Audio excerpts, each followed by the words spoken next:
Hello, my name is Ellie Vandersloos, and I'm a PhD candidate at Ryerson University in Toronto, Canada. I'm also an ASM student member, and today I am here with Paul Okrutny, and we're going to be discussing his life as a forensic engineer and working in failure prevention. Paul, thank you for being here today. Thanks for having me.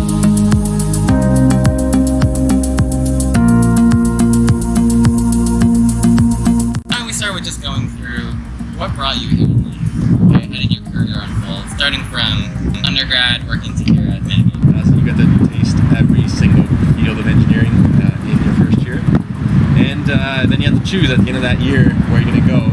And I chose materials because I recall sitting in our library choosing that field of materials engineering, and or going through the choices and recalling that a table in front of me is not actually just a piece of wood.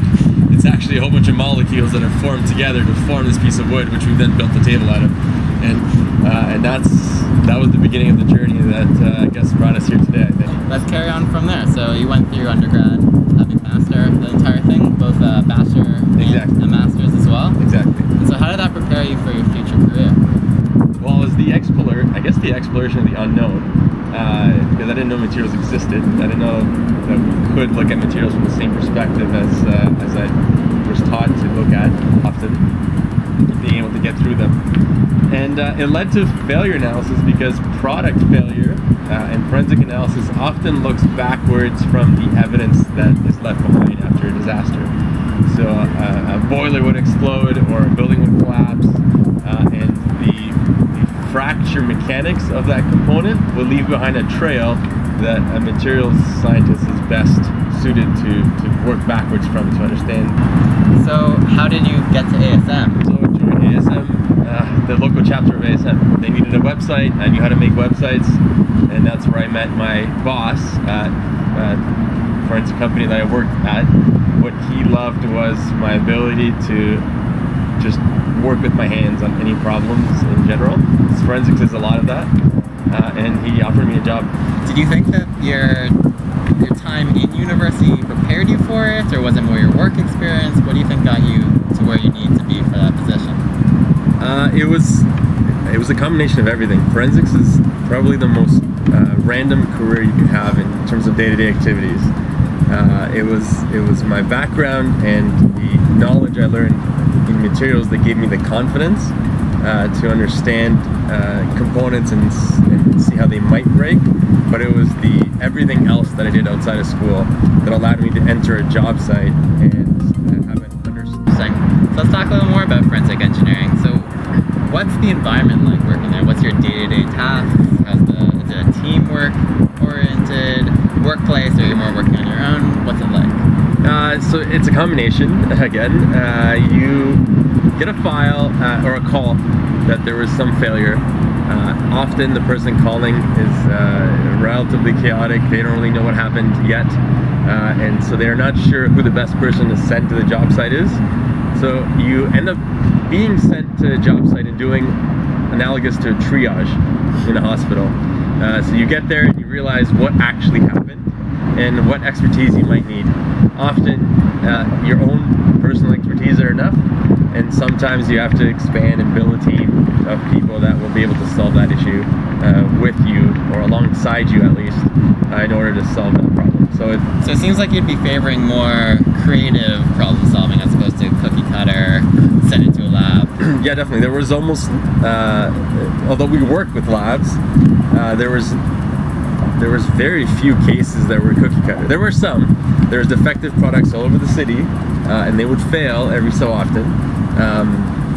There was maybe a dozen products now out there that would cause failure, but those we would very quickly get through because we'd look and say, yeah, that's a defective product, and we'd spend most of our time on the more complicated, unique situations that actually require a lot more brain power. So I'd be in a hospital operating room one day, I'd be inside of a metal smelting furnace, another week. I'd be shooting pumpkins at cars to test the integrity of your windshield another week. And that's how random things actually were. But the pumpkin story sounds pretty good. I don't know if this is the most unique test you did, or if you could tell us more about it. It was probably the most unique. So what happened was somebody was driving down the highway. Someone else threw a pumpkin from an overpass. The pumpkin went through the windshield and injured somebody, injured the passenger actually. And there were some records that show that particular vehicle had a stone chip in the windshield. And the question was whether that stone chip made the vehicle more likely to injure the passenger because the stone chip acted as a stress concentrator. And if so, then how much did that stone chip contribute to the injuries of the individual?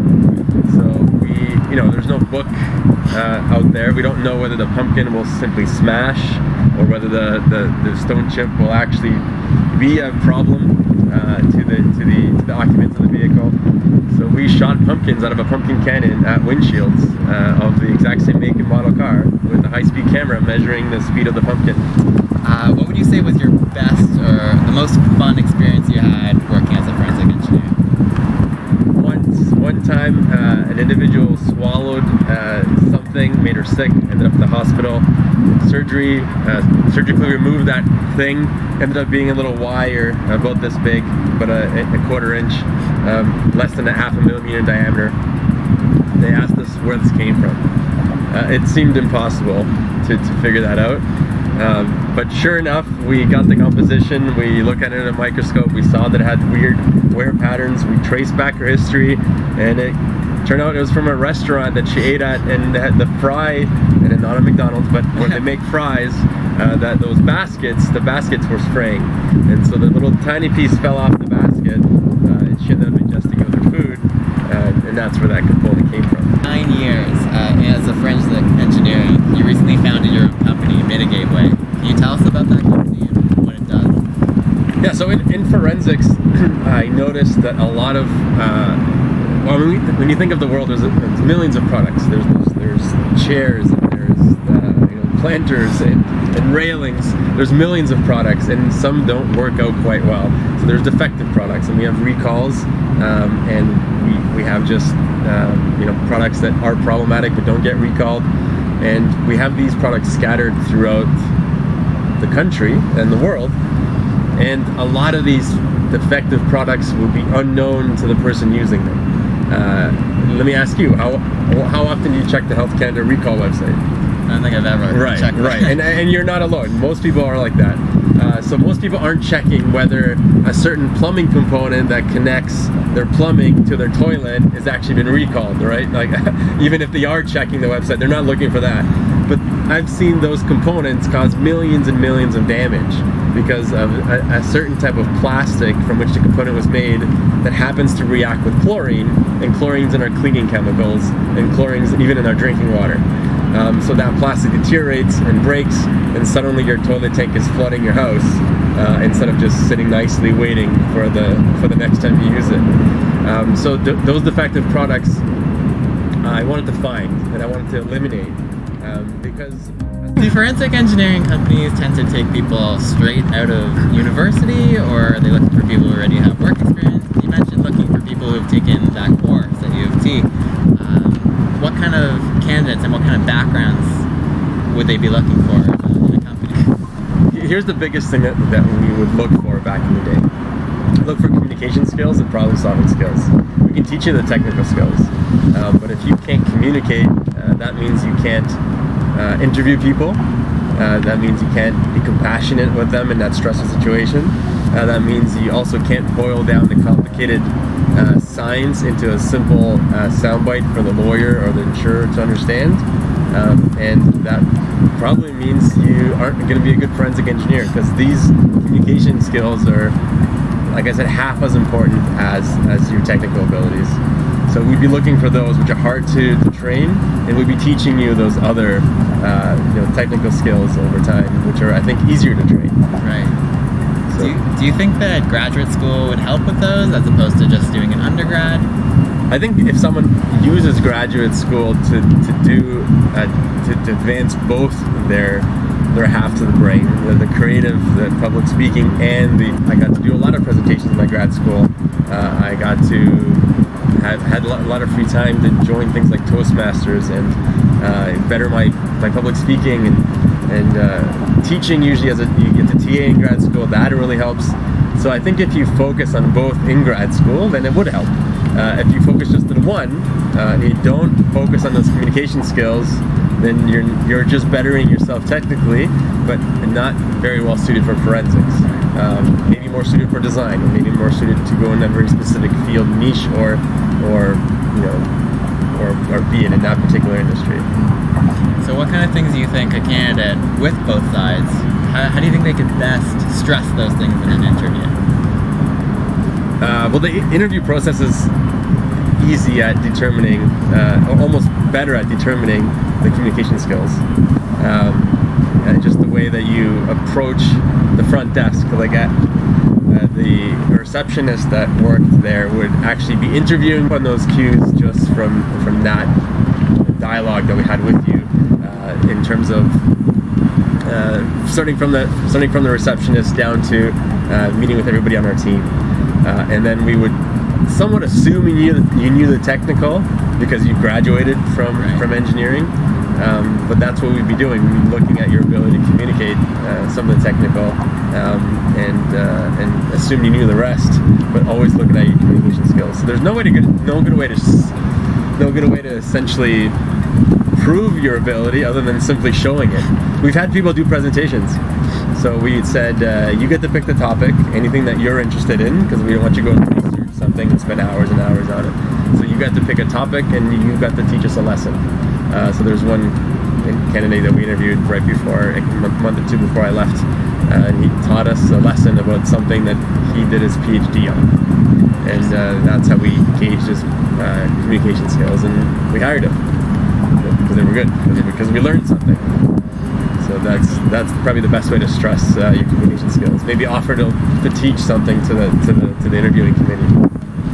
So are most people applying to jobs that are posted, or are they just calling the companies? How does that process work? It's a bit of everything. Like I said, there's no direct path.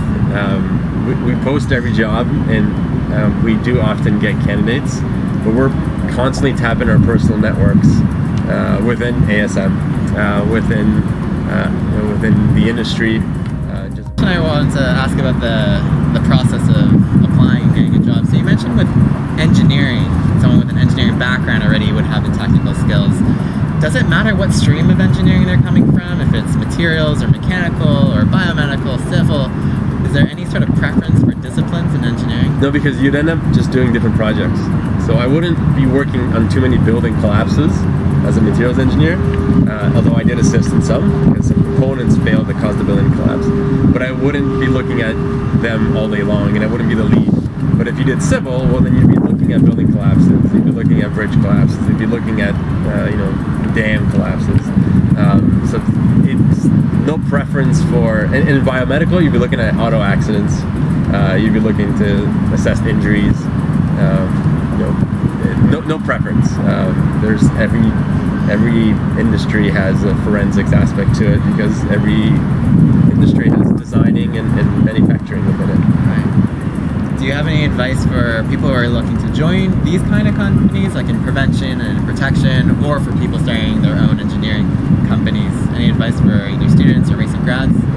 Well, I think it's good to have some experience and find the problem that you're going to solve.